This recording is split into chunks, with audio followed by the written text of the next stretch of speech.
right, let's get started. So hello, everyone. Welcome to the National Wildlife Refuge Association's first programmatic webinar. My name is Courtney Lewis, and I'm the Director of Development at the National Wildlife Refuge Association.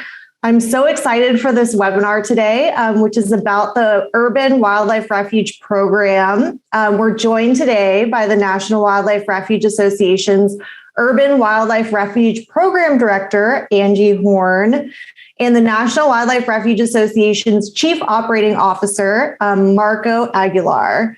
During the webinar, feel free to ask questions in the chat box, and I'll get to them at the end. I'm also joined by Eden Taylor, who's the National Wildlife Refuge Association's Communications Associate.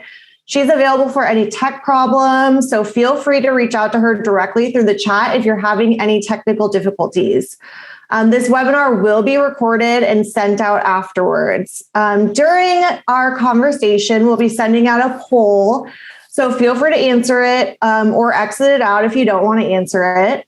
So with that, I'll hand it over to Marco Aguilar. Thank you, Courtney, and good afternoon, everyone, or evening or morning, depending on where you are in the world. Thank you for joining us. I'll second that to talk about the Urban Wildlife Refuge Program. And as Courtney said and introduced, I'm going to be having a conversation with my colleague, Angie Horn. And Angie is as Courtney said, is our Wildlife Refuge Program Director. She has over a decade of experience focused on urban environmental issues at the community, state, national, and international levels. So for all intents and purposes, an expert. So thank you for making time to have a conversation with us today, Angie. I was going to say Courtney. But thank you, Courtney, anyway. Thanks for that. So, Angie, when I first heard the term urban refuge, I'm not lying. I thought it was a sauna or a float spa or a yoga retreat. I now have learned, obviously, what it is, but maybe for those folks who may not know what the definition of an urban refuge is, can you explain to us or tell us what an urban refuge is? Sure, Marco, and thank you for that introduction, and thank you, Courtney, for doing this. First of all, I want to say that, yes, it could be a spa, it could be a yoga retreat, it could be a forest bathing site if you wanted it to be.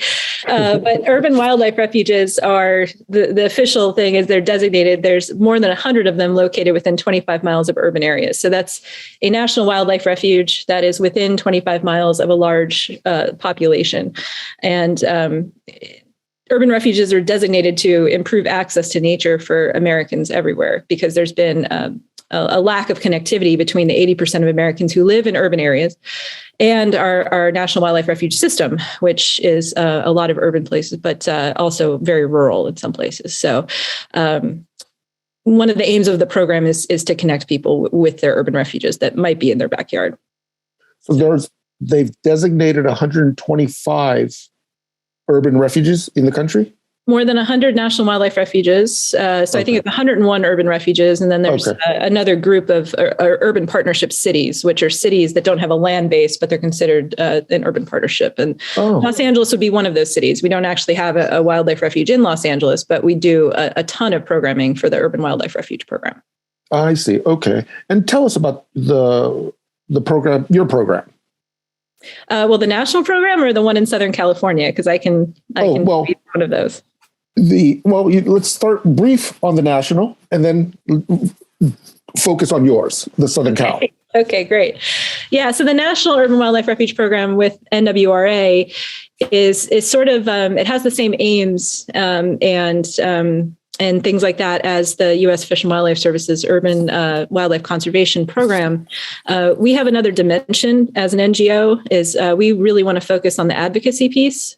So not only creating a connected constituency of conservation people and people who want to be out at refuges, but also making those people into advocates so that they're talking to local leaders, their electeds, things like that, about conservation issues. And refuges are a wonderful place to really educate people about conservation, and they can take those messages back to their communities and also to their elected officials. So advocacy is a huge dimension that we have as part of our urban national wildlife refuge program, as opposed to the U.S. Fish and Wildlife Service. So that's a little bit of a distinction. But we do, a lot of what we do is in support of the existing urban wildlife conservation program. I see. Okay. And you spend a lot of time then doing advocacy in Southern California. Yes, actually, I originally started as the SoCal Urban Wildlife Partnership Specialist in 2017.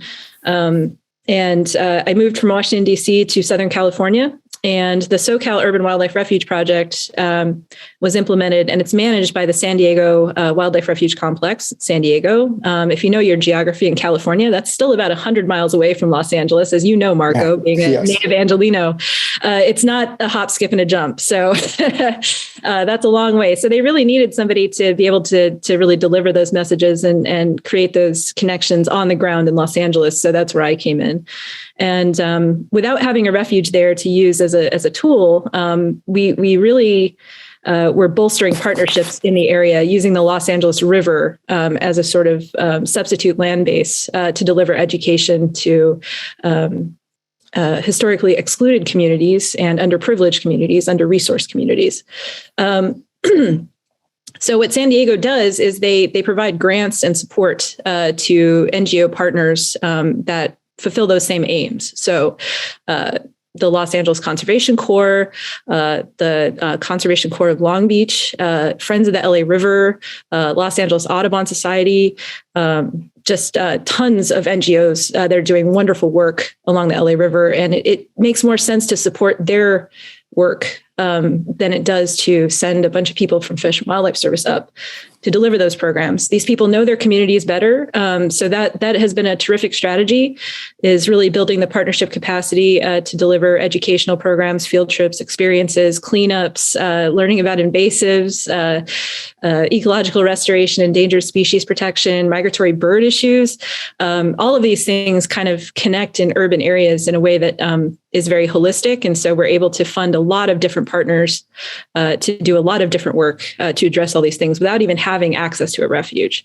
So that's sort of the short version of that of the SoCal project. Yeah. So very interesting. You say you've mentioned the LA River a few times, and having grown up in LA, I don't remember a river there. It was paved over. It was all paved. It was all concrete. Where is the LA River? The Los Angeles River, which jokingly, as you referenced, I'm also a native Southern Californian, and I remember it being called the LA Trickle. Mm-hmm. I remember seeing signs for it and being like, where's the water? I remember the movie Terminator 2 famously has a chase in the river channel. There's no water in it. That you have seen the LA River if you've seen the movie. So the LA River actually runs 50 plus miles, I believe, from the Verdugo Hills down all the way down right where the Queen Mary is moored in Long Beach. So you're talking about a river that cuts through a county that contains 10 million people. So the LA River was channelized in the early 1900s after a devastating flood. The Army Corps of Engineers channelized it, and then Los Angeles kind of built over the floodplain right up to the channel of the river. And now it's slowly being restored in places with soft bottom. They've opened it up to fishing, kayaking in certain places. It's obviously still a very polluted and very flood controlled, urban river. But the difference between what it looks like now and what it looked like when in the 80s and 90s, it's a world of difference. And Marco, when I took you out there, I think you can attest to the difference there when we visited that area. So do you cover the whole 50 miles, or is it just the section? What section was that you covered?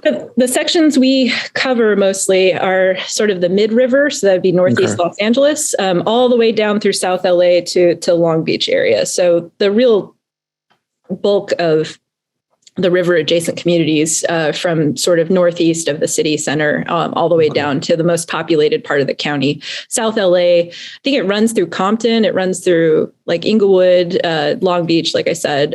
So it goes through a lot of communities. So if it's that, so what type of conservation work can people do on that specific urban refuge and in general? What type of work? Along the LA River, there are a lot of cleanup efforts. There are a lot of new parks that have been sort of constructed that have stormwater management features. They also require, sort of native vegetation management. There's places along the, in the Sepulveda Basin where Friends of the LA River are doing restoration work specifically to benefit wildlife. There are just pockets of nature around that communities have been dedicating themselves to improving. And now the federal agencies have sort of gotten involved in this master plan for the river. And there are just a ton of opportunities, from cleanups to stationing wildlife cameras to monitor things, to bird watching, fishing. There's so many activities people can do along the river that are related to conservation and environmental issues. Interesting. And then is that how you get people to the urban refuge, sort of promoting the work or the opportunities? Yeah, what we're trying to do is create a virtual connection to our wildlife refuges. So say if there's the Great LA River Cleanup, which Friends of the LA River have been doing for years, like the last 30 years, tens of thousands of people come out and, before COVID, we'd set up a table and we'd have Fish and Wildlife Service and myself, we'd be there and we would actually create that very significant connection between what they're doing with the cleanup in the river and connecting it back to conservation and refuge issues. So for instance, the Los Angeles River outflow into, through Long Beach, the currents actually carry that trash and debris south to Orange County, and it can go into the marshes at like Seal Beach National Wildlife Refuge, which is just over in Orange County. So we try to we show the impact of what you do in Los Angeles affects all these places along the coast. And we just try to educate people about the connectivity of these places, because wildlife and things like that, they don't recognize county boundaries. They don't see the boundary between urban and rural. So we try to be more holistic about that. So it's not just about having a refuge land base. It's about making people aware of these larger issues, using whatever we have at our disposal, whether it's a local park, someone's backyard, a community center, anything where there's nature that we can make that connection. Interesting. And so what are the educational touch points that you identified to increase that community awareness? We do a lot of work with schools. Obviously, that's we have schoolyard habitat programs where we have wonderful partners like LA Audubon, who have been delivering schoolyard habitat programs for years. Those projects in Los Angeles and like the urban core of Los Angeles have yielded a lot more investment over the years as well, and expansions of those habitats. So you're talking about successive generations of kids who are going to be, they're going to have this habitat and this resource throughout their educational career, basically. Mm-hmm. And they've created a program that can actually touch, kids can be involved in this from third grade all the way up through high school and college if they want to. So this is a long-term investment in making sure that successive generations of students have access to these things. So it's not just one and done. The other thing we do is we work with our partners like cleanups, invite corporate teams out to refuges to do cleanups, engaging with Conservation Corps crews to really do conservation work like on refuges or on the LA River. And that sets some of the students up for careers in municipal management, all the way up to becoming wildlife biologists, things like that. So there's a lot of touch points in the community, but it always starts with just getting out there, seeing what people want, what they're doing, and then asking them how we can help and what would benefit them in terms of what they need for nature and conservation education. And then, we've talked about the demographic diversity that you want to touch, but is there an age specific range that you focus on, or is it just anyone and everyone? It's everybody. I know, so we kind of section it's we know that we want to touch kids. That's the future of conservation. They're going to be future leaders. We want them to have a strong base in conservation, regardless of whether they ever go to a refuge. We want them to practice these things and be aware of refuges. Wherever they are, and whether or not they go into a career it'd be nice if they all became rangers and stuff, but it's better if they just model that behavior no matter what they're doing in their career, just having that educational base.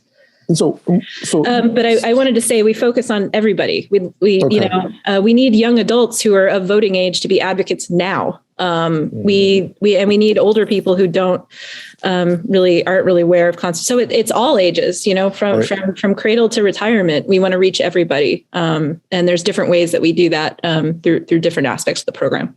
Understood. Thank you. What are the metrics used to measure? Because it seems so broad. What are the metrics used to measure the outcomes?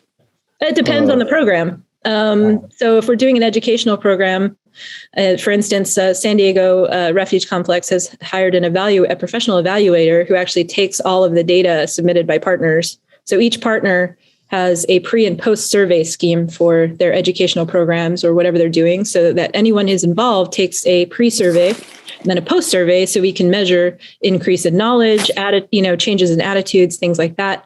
And our evaluator crunches those numbers and generates reports showing impacts, increases in knowledge, increases in change of behavior, things like that. So we do have good metrics about that, but it's a very simple survey tool. And then, for casual things like we do fishing events, for public events, we just have the whole clicker and sign-in sheet thing. So we capture any and all information possible, including social media metrics and things like that.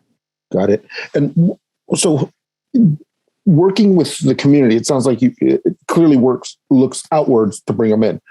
Do you work with the refuge staff to identify and engage the community or community leaders and from those communities that you're targeting to sort of plan programming?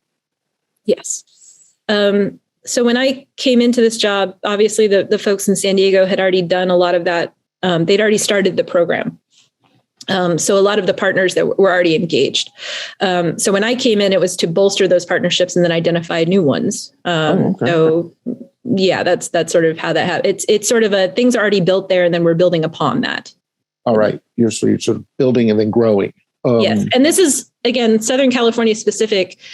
As the national program grows, it's going to look different in every place. So, for instance, in South Florida, where we have the Arthur R. Marshall-Loxahatchee National Wildlife Refuge, we have a person who's going to be working on just South Florida now, equivalent to Los Angeles, but it's going to be different because they have a refuge that they can use. They have a land base, so it's going to look different there.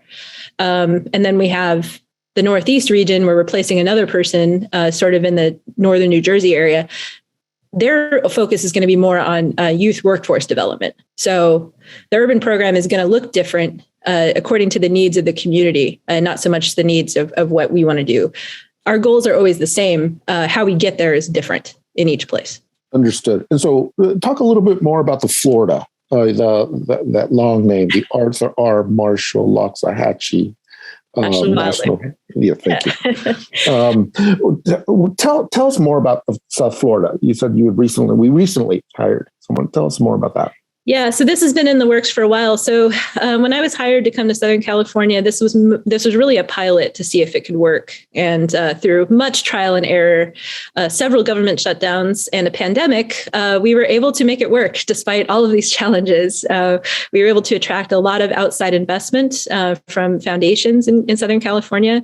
We were able to really keep the program going and sort of grow it to the point where other regions and other wildlife refuges started hearing about our success, and they were interested. And so, I won't go through the entire process, but the folks at ARM Loxahatchee were the first to really say, "Hey, let's see if this can work, and let's do it." And I think Rolf is actually on this webinar right now, as is our urban person. So hi, everyone.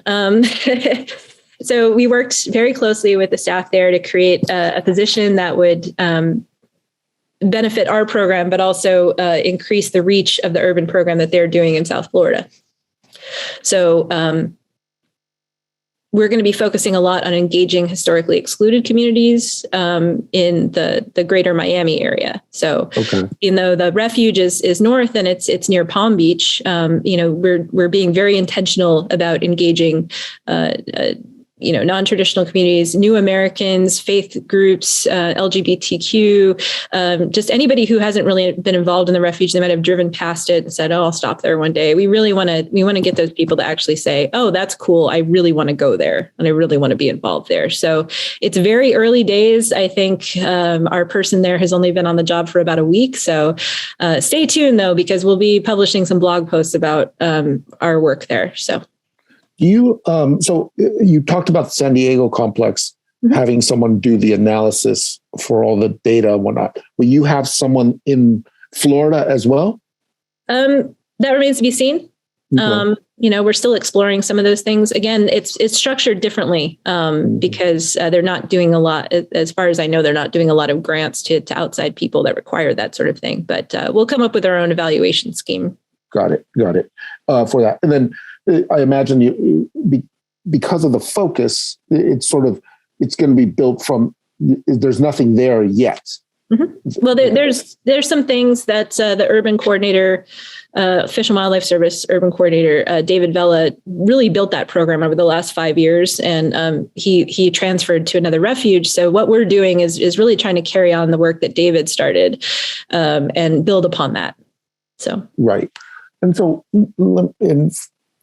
saying that we're Southern California, we're in Florida, where do you see the urban program in a year, 2 years, 3 years? What's the vision? So the vision is slow but steady growth. It would be wonderful to have 10 people working all over the country immediately, but we're just in terms of staff capacity and being strategic, we're not there. So again, we want to make sure that these are successful. So we want to make sure that we're spending literal years growing them in each area simultaneously as much as possible. So what I'm seeing through 2025 is that we have somebody who will be taking my place in Southern California eventually. And then we have our South Florida program that we'll be growing and building and fundraising for. We have the Northeast region, where I'm eventually hoping to have 2 people up there, but let's start with 1 because the Northeast is a large region. And then I really want to make sure that we're strategic, that we have an urban specialist supporting these programs in sort of every geographic area. I would love to have somebody in Detroit or the upper Midwest. I would love to have somebody in the sort of Plains Midwest, sort of Iowa or, Kansas, somewhere down there. People say they're not urban areas. I disagree. There's urban areas everywhere in the country. It's a matter of scale. And I would love to see somebody in the Pacific Northwest as well. And then, the sort of Rockies areas, Mountain West, like maybe Denver. So, I would like to have one person sort of in a region, and that would go a long way towards fulfilling our aims on the advocacy side of having a presence pretty much everywhere. But also, I really want to commit to these places where there's not a lot of investment, like Kansas City or Detroit. Mm-hmm. I think there's a lot of opportunity to do really good urban work and have a huge impact in these places. So I want to go back to Southern California because you've mentioned 2 things. And I hit me in the neck when now happens when you get old for that. But you said San Diego. And then you said Seal Beach. So what is that? Where neither one is close to LA for that. So where do you get people to the refuge? But going back to your program in Southern Cal, the objective is to get them to the refuge? We want them to be aware of refuges, what the mission is, what the purpose is, and make them care about it. Whether they visit the refuge, we would love for everybody to go to San Diego. And when they're there, to go visit the wildlife refuge and really get hands-on. But mostly we want them to care about these things in the abstract. We want them to be able to relate these things back to what they're doing at home. If they're traveling and they see a wildlife refuge sign, we want them to be like, hey, let's go check that out. But in the end, say that the Arctic National Wildlife Refuge, most people will never see it, but a lot of people care about it. And that's sort of what we're trying to do. Even though they can't get to Seal Beach easily because it's on a Navy base and you have to get passes and everything like that, we want people to be aware that it's there and what it's doing, which is protecting critically endangered coastal habitat and 2 endangered species of birds inside it. Mm-hmm. Things like that. And, the closed refuges up in Ventura, the Hopper Mountain Wildlife Refuge Complex is the California Condor Recovery Project. We want people to be aware of condors, through things like the Condor Kids curriculum. Even if they never go up to the refuge and visit it, they should be aware of these things that are going on and how important they are to the health of cities and where people live. So got it. And so in terms of the programs that you see, how do you see Southern California's program growing? Well, it's still growing. We actually... It sounds like you're building. Yes. then we got to grow, Yeah, it's still building. One of the recent things, and we have, they're just about to start work, is the Conservation Corps of Long Beach. It's been a long time coming, but trying to get a core of at-risk young adults to dedicate all of their work on the Seal Beach Refuge, which is a smaller refuge within the San Diego Wildlife Refuge Complex. But only has one employee, I think, and a very dedicated friends group who's doing a lot of the work. So, this is a long time coming. So it's a benefit for not only the refuge and Fish and Wildlife Service, but it's a benefit for these students from South LA who will get this amazing opportunity to do a lot of their work on this highly restricted refuge area. And they're going to learn a lot about conservation, coastal ecology, and endangered species just by being there for a year. So that's an incredible thing that we're doing. And we're also working on building a new schoolyard habitat at Dayton Heights Elementary School in Los Angeles. So again, we're just looking for any opportunity we can and capitalizing on it to bring more nature to people, which is the basis of everything that we do. So I've heard the term pocket refuge before. What is a pocket refuge? Well, full credit goes to, again, Arthur R. Marshall Loxahatchey's staff, David and the folks out there. They kind of piloted this idea of pocket wildlife refuges, which is they're areas of native habitat that are restored in urban areas, maybe in a park or a garden or a vacant lot or something like that. And it's planted intentionally with natives. It has interpretive signage that actually connects people back to the wildlife refuge. So it's a way of sort of creating little tiny refuges that people can encounter in their day-to-day, whether they're on a bike path or in a park. They can take out their phone and scan a QR code and it'll give them information about a refuge nearby. And so we actually kind of we're paying homage to that idea here in Southern California, and we've developed a pocket refuge program. We got a grant for it, and our partners at LA Audubon have identified 5 locations in the LA area where they're doing pocket refuges. So, Marco, Kenneth Hahn State Park, that's one of the places, and there's going to be one at Baldwin Hills as well, scenic overlook. So we're working on that. And those, do you partner with individual groups that you already have, or you identify new partners for those programs?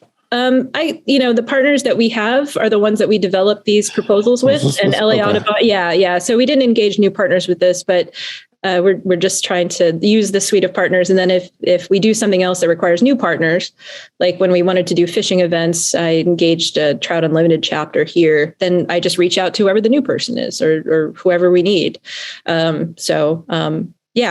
like to do fundraising with the partners that we've been doing fundraising with for a long time, but we're not afraid of engaging new people as needed. So. Okay. And where does I'm going to jump back out to the East Coast again. Where does you mentioned Northeast for that in Jersey area? Is that the next urban program? Will be the next one. Not officially announced yet, but we'll be looking to work there. That's okay. That is our plan. We are working very closely with the region to develop similar to what we've done in South Florida. So we're working on it. As Chelsea said in the chat, we're working on it. Yeah. Oh, okay. I'm actually going to jump in because I have some questions from people that I think they would love to have that answered. Also, while I'm asking these questions, even if you want to throw out the poll, people are welcome to answer it. If you don't want to, you can just exit out of it. But Angie, somebody did have a question about defining, and I think they actually talked about it in the chat a little bit, but defining what a large number of people or population is when you define an urban refuge as being close to an urban area. So what is that large number? It's not really a number I can put on it. I can't say that 50,000 or more is urban because, it's really relative to the rest of the population. So let's say, somewhere in Wyoming, Cheyenne, Wyoming, not considered urban by any standards, but it is the most urban area in Wyoming. So a refuge near there would be termed an urban refuge, regardless of the actual population of that place. I look for density. So, a place that could be dense and small would be, a place like New Orleans is kind of a small city. It has a refuge bounding it. A place like Grand Rapids, Michigan is kind of a small city. But again, it's anywhere where there's large numbers of people who aren't engaging with nature, I would say. So there's not really a number on it. And this is my very unscientific answer to the question. It's one of those things where you kind of know it when you see it. So sorry, I can't be more specific with a number.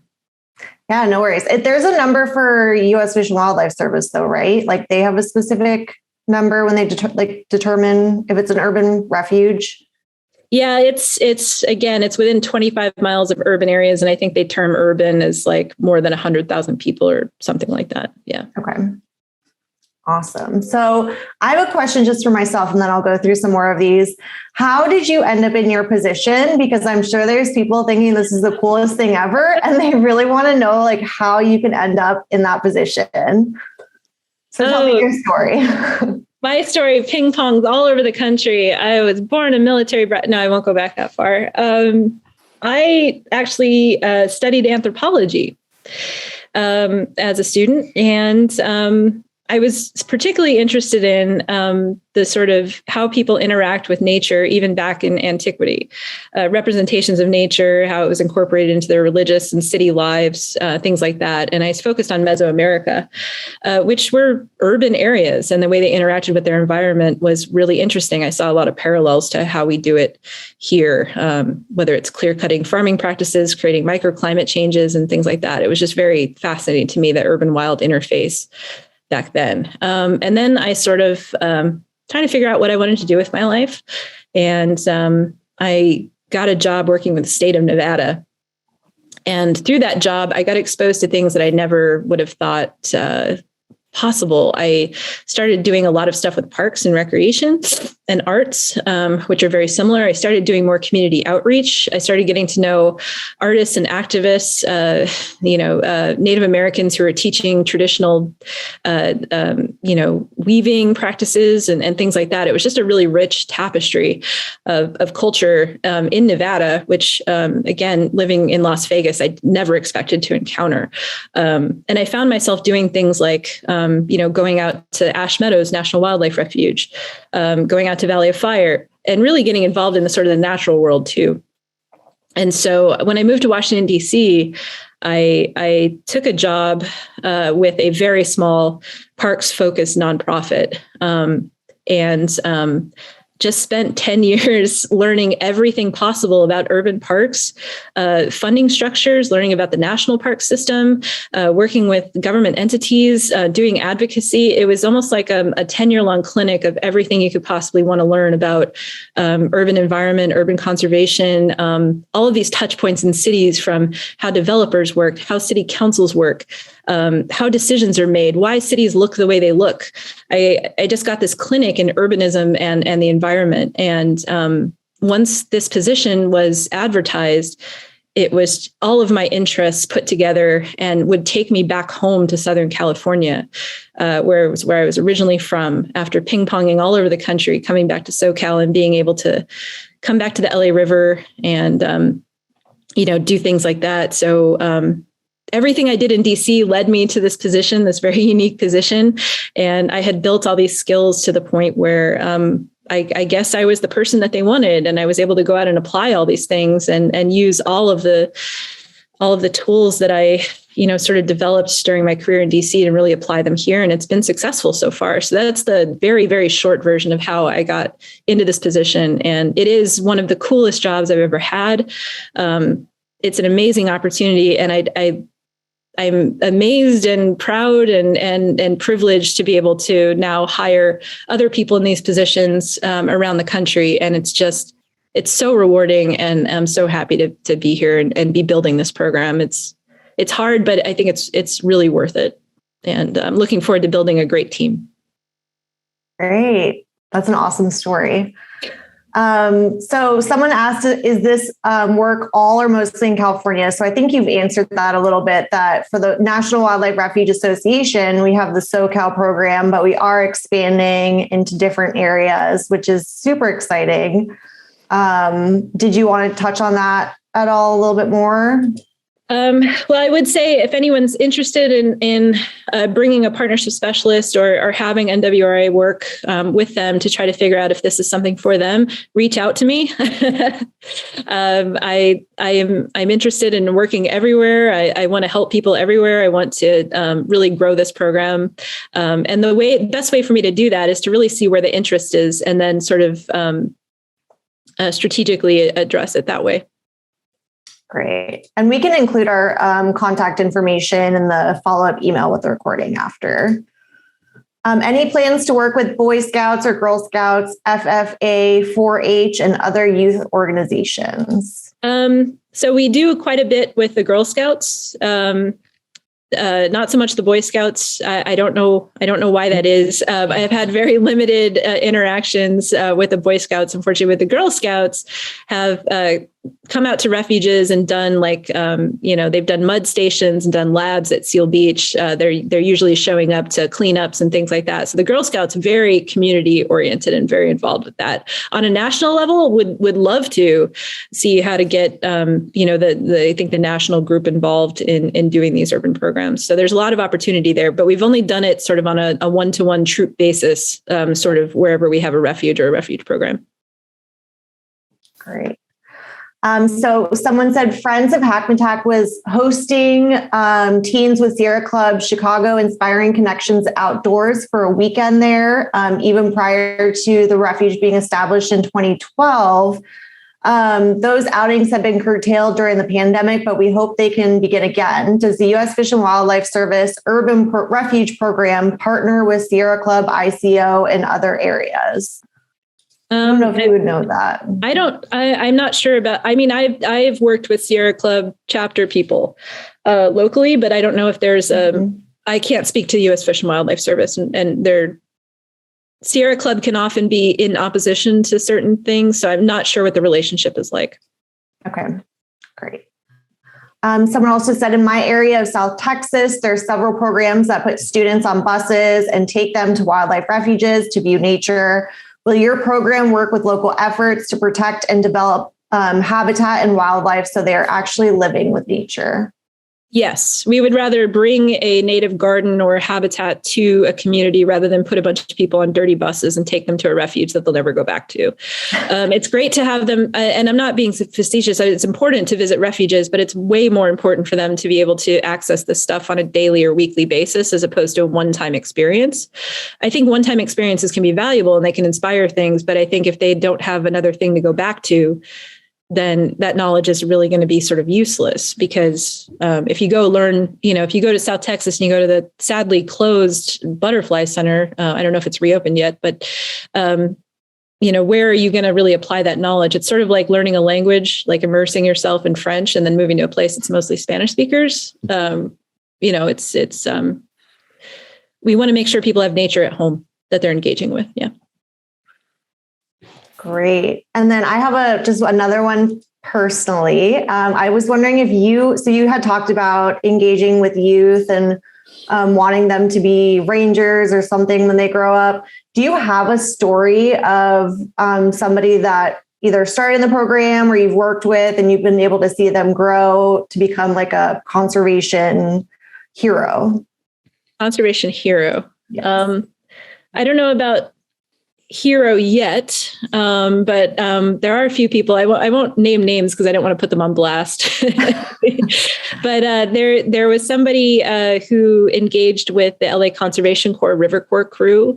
They were sort of aimless and didn't really know what they wanted to do, and then they kind of worked with this crew, and through that, literally working across the street from a state park in Los Angeles, they ended up getting a job as a ranger there and are now in the California State Park System as a ranger, and they're following that career path. So I think that shows that literally across the street, somebody's life can change and their career direction can change.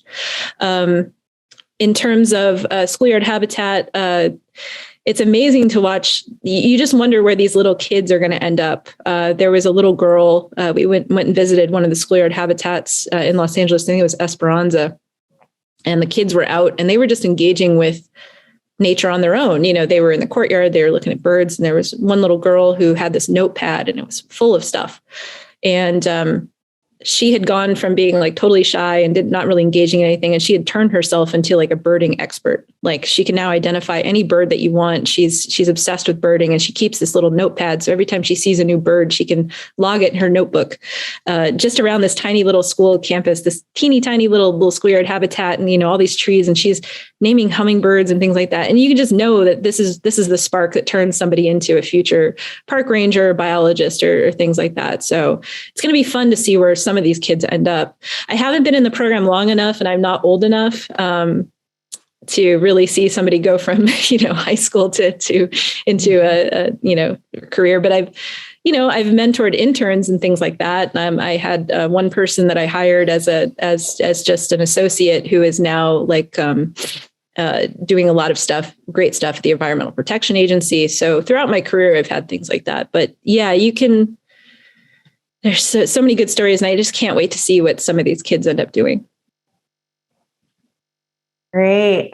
Just one other question. Someone said, do you have a friends group? If so, is there a board of directors or membership? So us as the National Wildlife Refuge Association, we do work with other friends groups. We don't have a friends group because we're also a nonprofit, but we do have a board of directors. We don't have a membership program. We are a donation-based organization, but you can certainly go on our website at refugeassociation.org to learn more about some of the stuff that we're doing. Marco, I see your hand. And we do have, just to give a shout out to Joan, Coalition of Refuge Friends and Advocates, CORFA, that we have a partnership with. And they are a go-to group for friends. And they're the ones who work very closely with friends. So, and I think I saw Joan's name on the list here. So I just want to recognize her for the work she does with friends groups. Great. Thank you, Mark. I appreciate that. So we will wrap it up here. Marco, Angie, do you guys have any last things you want to mention before we sign off? First of all, sorry, Marco, go ahead. No, go ahead. I just want to recognize, I know, I've talked a lot about myself and things like that, but, this is a partnership effort. Working collaboratively and not competitively, I think, is the best way to make any urban program successful. And so CORFA, all of the friends groups who support wildlife refuges, all of the volunteers who give their time, past, present, and future, all of the U.S. Fish and Wildlife Service staff, everyone that I've worked with on boards, friends, all the people at NWRA, this program would not be successful without these people. And it would not be successful without the dedication of everyone on this call who's involved with any kind of refuge and conservation effort. I just want to say thank you if you're giving your time and expertise to things like this. And I think together, working together, we can really build a connected conservation constituency, urban, rural, and in between, going into the future. So I just wanted to say that thank you so much for your support, and thank you for all of your work. I can't talk about it. I was going to say that. I can't either. That was so inspirational. Yeah, I can't. Good ending. Okay. All right. Thank you to everybody that participated with us today. We really, really appreciate it. This is our first programmatic webinar, so we will do more in the future. So keep an eye out for those opportunities. Again, we'll send out an email with this recording. So if you want to send it or rewatch it, feel free to do that. And we'll also include our contact information in that email if you guys have any additional lingering questions or anything. But thank you again from the National Wildlife Refuge Association, and I hope everybody enjoys the rest of their day. Thank you. Thanks, everybody. Contact me anytime. Bye.